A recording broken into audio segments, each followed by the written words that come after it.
What's up, guys? Welcome to my channel. In this video we're gonna replace this PCV valve. This is a 2015 Accord.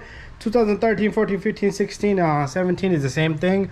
2018, 19, 20, 21 is a little bit different, but its procedure overall is the same. So this customer went and got his original PCV valve. There's a part number here. If you guys want to look for this part number, it's all up to you. It's 45 bucks from the dealer. I had a question where one person told me their bolt was stripped internally. Everything was moving. So what you want to do is, first of all, take it easy, don't go crazy. If the bolt breaks, you're gonna have to splice the bolt, and that's gonna be a little bit of process, but you could stick this PCV valve back with silicone or some type. Otherwise you have to replace the whole valve cover here. So we're gonna remove this little guy. So it's a 10 millimeter here. This engine is nice and hot.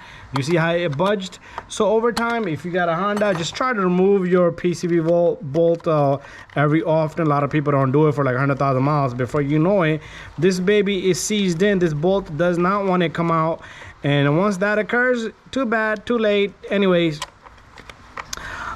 pretty much this bolt, I'm going to show you what it goes into.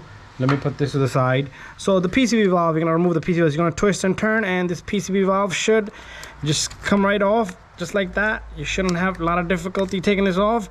But if it doesn't come out like that, you're going to need a flathead screwdriver. But this came out pretty well and easy, and this baby comes right off just like that.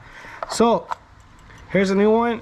What we're gonna do is we're gonna take this PCV valve. You can put a little bit of oil on the seals, but it's all up to you. But usually there's oil in there, and you see that little metal piece in there where the bolt goes into? You're not gonna see it, but there's a metal piece in there. That's pretty much the housing of the bolt. Usually that and the bolt will seize up, and it will never move. Okay, so now we're gonna put this baby back in. So what you want to do is, if it doesn't work out, if your thing is seized out, you're gonna have to eat and chew up this little bolt, and once you chew it up, you should be able to pull the PCV valve out. And the problem here is over torquing people. A lot of people work on this, and usually I had never had an issue. I had one car where I couldn't get none of these bolts off because the dealership tightened it so hard and so bad. Anyways, take it easy on your bolt. And I'm pretty much done here. So what we're gonna do is just hand tight, and that's it. Nothing crazy, because if I go crazy with this, it's not gonna come out the next time, because it's gonna free play inside. And even though it didn't go bad or anything, but the next time when I try to turn it, everything's gonna turn. Anyways, thank you for watching my video. Don't forget to subscribe, share, and like. Change this PCV valve every 30,000 miles, okay? Don't wait for it. Thank you for watching my video. Stay tuned for more videos.